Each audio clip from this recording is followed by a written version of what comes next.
really well. Okay, inside. That surrounds you, so super safe, also blocks a significant amount of the wind. And I just want you to listen for a second. All the honking, all the noise, everything from Manhattan, you can't hear it because we're above sound. You are so high that you've entered a state of serenity in New York City that was never achievable until today with this building and this penthouse. Right, it's the ocean all the way out there. You can see very, very far. You can see the shape of New York City as it starts to angle all the way down to lower Manhattan. You kind of see how the bedrock moves. You see how the towers in the city are really, really high, and they dip down as the ground becomes much softer and much more waterlogged, and then it builds back up where the bedrock comes back in lower Manhattan. It's pretty wild. And so that's the penthouse at Central Park Tower, and it's all on the market for $250 million. I'm Ryan Serhant. Thank you so much for coming on this tour with me. State of serenity in New York City that was never achievable in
tunnel in a way that's far from boring.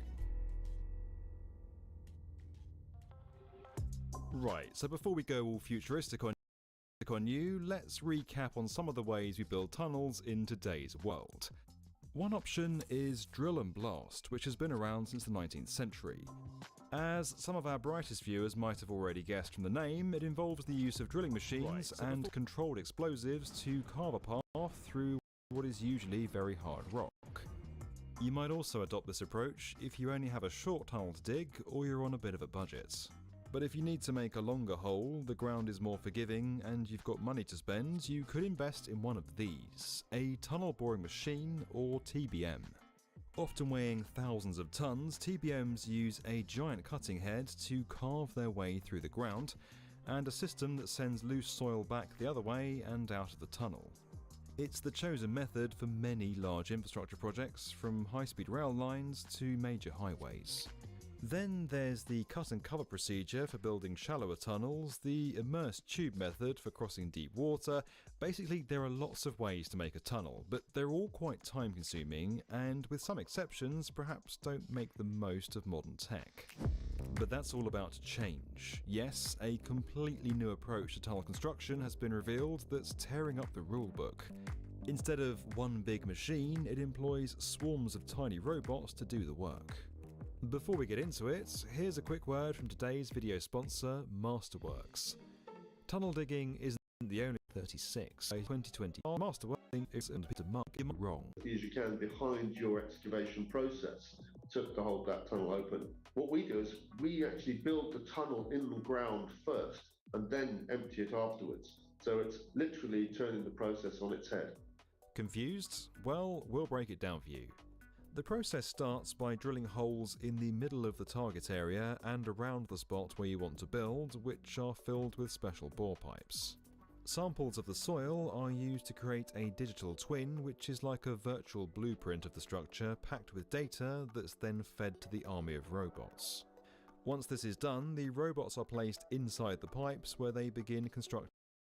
Are mostly going to take up 4 bytes in your memory. So here we have a representation of 3 ants in memory. If we go from this 0 to this 0, this is going to be exactly 4 bytes. And this is how it may look in memory. One other thing I haven't really talked about on purpose is that there are a few rules you have to follow to name your variables in C++.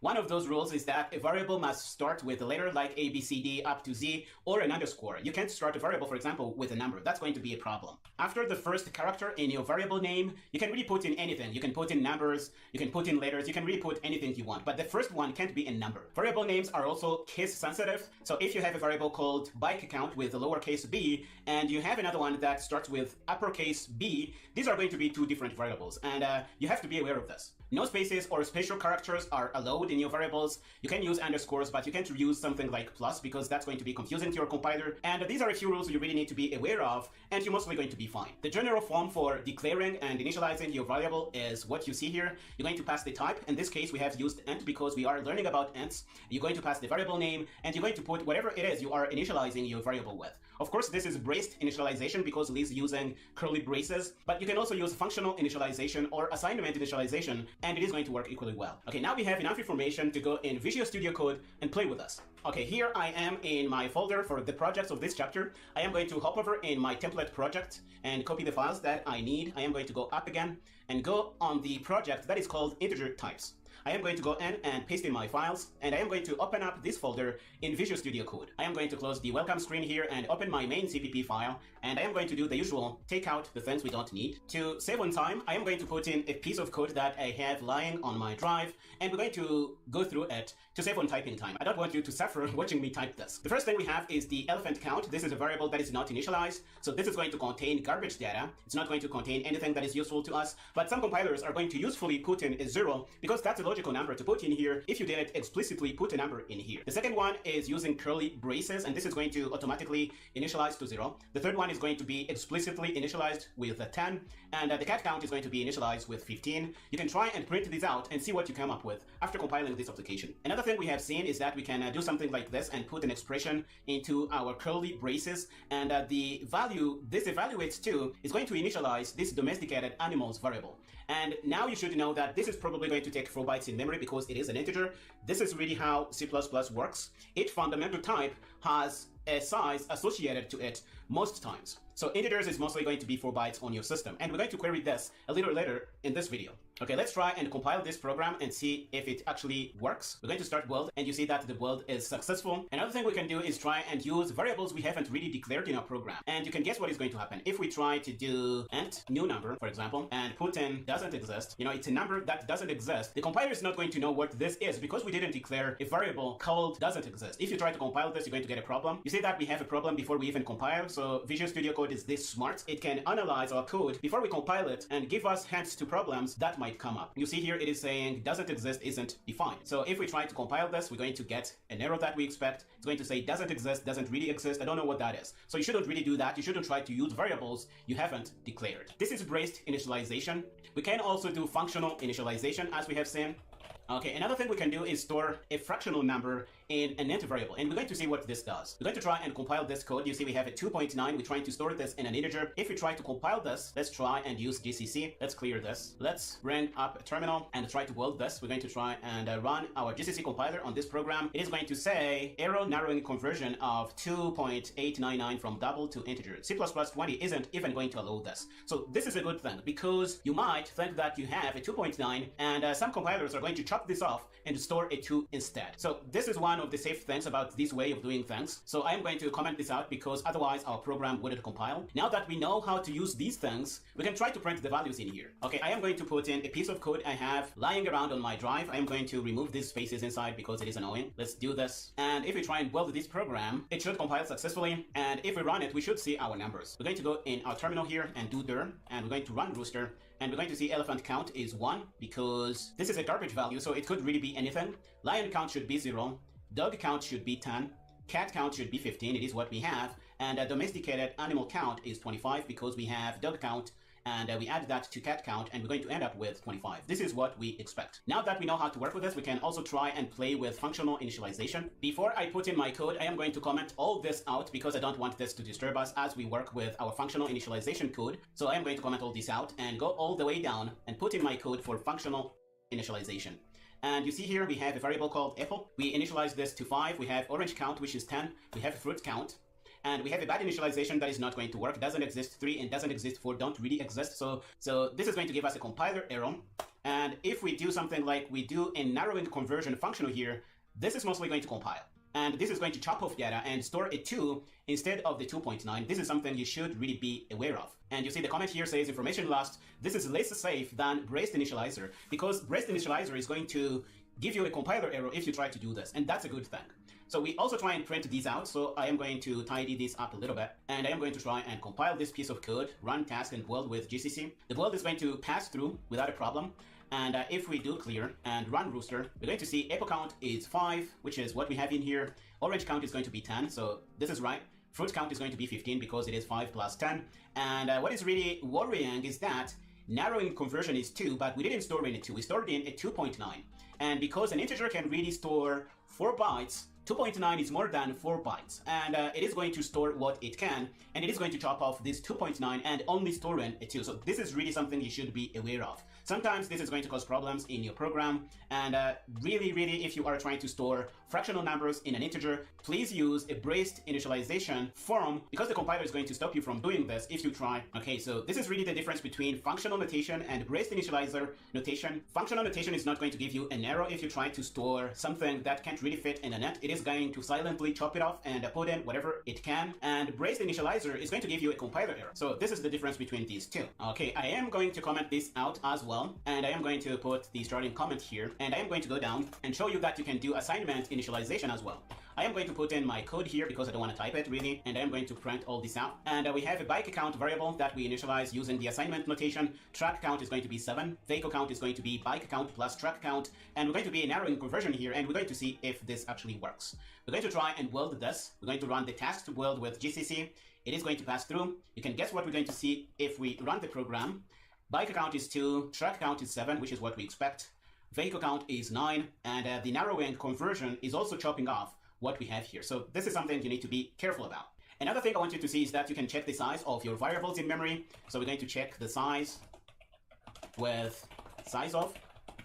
And I'm going to put in a piece of code to really play with this. I don't want to type all this because it's really self-explanatory by now. We're going to print size of int, and inside we're going to say size of int. And this is going to give us how much memory is really occupied by an int. And we can use this from here by passing in a variable name. Track count is a variable we have declared and initialized here. So if we build this program, let's do that with GCC. The build is going to pass through, and if we run rooster, we're going to see that the size of int is 4. You're going to see that this is in bytes, and size of track count is 4 as well, because track count is also an integer. So these are all little tools you can really use to know how much memory is really being used and occupied by your program.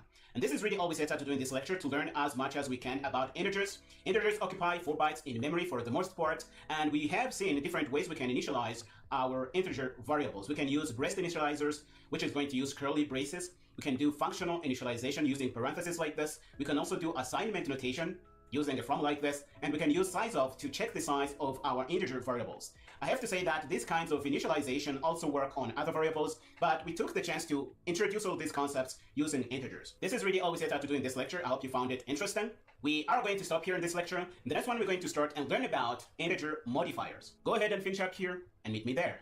In this lecture, we're going to learn about integer modifiers. And these are little things you can sprinkle around your integer types to modify their behavior a little bit. But before we dive deep into this, let's talk about how we can store positive or negative numbers in integers. And we can do something like this. If we put a 10 inside our value1 variable, which is an integer, it's going to work. We can also put in a negative number like minus 300, and it is going to work. So what's the magic here? Well, this is signed by default, and this is a modifier we can apply to our variable to signal that we have the possibility to store in negative or positive numbers, and it is going to work. If you only want to store positive numbers in your int variables, you can use another modifier called unsigned, and if you put in a negative number, you're going to get a compiler error. We're going to see how this works in a minute. Okay, regardless of whether your integer variables are unsigned or signed, they are going to still occupy 4 bytes in memory. So this is how it's going to look in memory. And here is a simple formula we can use to come up with the range of values we can store in our int values if they are unsigned or signed. If the number is unsigned, you can use this unsigned range formula and plug in the number of bits you have in your data type. If you are using a signed integer, this is what you're going to use. And here is a simple example. For example, if we have an unsigned int, this is the range of values we can store. We can basically go from 0 all the way to 4 billion. If the number is signed, the range is going to basically be divided into half. The half is going to go on the left and store negative numbers, and the other half is going to go to the right and store positive numbers. And you can see that we can basically go from minus 2 billion to 2 billion if the number is signed. Okay, by now we have seen 2 modifiers, unsigned and signed, but there are others. For example, you can flag your integer types as short or long. What does this do? Well, this is a table that I put together to try and come up with all the combinations you can come up with. If you have a short variable, it is going to be 2 bytes in memory. This is the modification that this modifier does to your type. If you have short int, it's going to be 2 bytes. If you have signed short int, it's going to be 2 bytes. If you have unsigned short int, it's going to be 2 bytes. You can see that the effect of short is really shortening the original size in memory for whatever type you applied this on. This is really working on an integer, even if we don't specify int here. For example, short here, it's going to implicitly be int. That's why we have 2 bytes, because it's basically an int that we have split in 2. Here in the second column, we have int, which is going to be 4 bytes. If it is signed int, it's going to be 4 bytes. This is really the sizes you're going to come up with if you use these combinations of modifiers on your integer types. One thing I really want you to be careful about is that these modifiers only work for integral types. So they work for data types in which you can store decimal or whole numbers. You can't use this on types in which you can store fractional numbers like 2.9. That's going to give you a compiler error. Now that you have an idea about this, why don't we go in Visual Studio Code and actually play with us? Okay, here we are in our folder that contains our projects. We're going to do the usual and copy the files from our template project, and we're going to put those files in our integer modifiers project here. Let's open it up and paste in the files. We're going to go up again, and we're going to open this up in Visual Studio Code. The first thing I want to play with is storing positive and negative numbers in our integer types. So we're going to say int value1, and we're going to store in a 10, for example, and we're going to do int value2, and we're going to put in a minus 300. I think this is what we had in our slides, so we're going to keep this. If we try to print this out, so we're going to say value1, and we're going to say value2, and we're going to try and build this. So we're going to open our terminal so that we can play with it right away. And we're going to run the task to build with GCC. The build is going to be successful. If we run our program, we're going to see that it's going to say value1 is 10 and value2 is minus 300. This is really cool. We can store positive numbers and negative numbers in our int types. And this is going to occupy 4 bytes in memory. We can prove this by printing the size of value1 and value2. Let's do that. So we're going to say size of value1 is size of value1. We can also do it for value2, size of value2, and it's going to be size of value2, std. If we build this again, we're going to run the task to build with GCC, and we run our application. It's going to say 4 bytes. So it doesn't really matter if we store in a positive number or a negative number. It's going to be 4 bytes. This is the point I want to make here. Another thing you can do is actually make it very clear that you have signed numbers in here, and you can use the signed integer modifier here. So this is going to give us the same result. And if we try to build again, run the task to build with GCC, the build is going to be successful. If we run the program, we're going to get the same result. So if you don't put assigned, or if you put it here, it's going to be exactly the same thing. Another thing you can do is make it very clear that you want to store positive numbers in your variables. We can do that by using the unsigned integer modifier. So we're going to say unsigned int value 3, for example, and we're going to put in a 4. This is going to be fine. But if you do unsigned int value 4 and put in a -5, for example, this is going to give you a compiler error because you said this is unsigned, and this really means that you want to store in only positive numbers, but you are trying to put in a negative number. If you try to build this, let's try this. We're going to run the task to build with GCC. We are going to get a compiler error saying conversion from -5 to int. This is not allowed. You're going to get a compiler error. Your program is not going to compile. So this is a compiler error. Let's say this here. And this is really all I had to share about these signed and unsigned modifiers. Signed is going to mean that you can store negative and positive numbers. Unsigned is going to mean that you can only put in positive numbers. And if you try to put in a negative number, you're going to get a compiler error. Now that this is commented out, if you try to run the task to build with GCC, the build is going to be good, and we will be able to run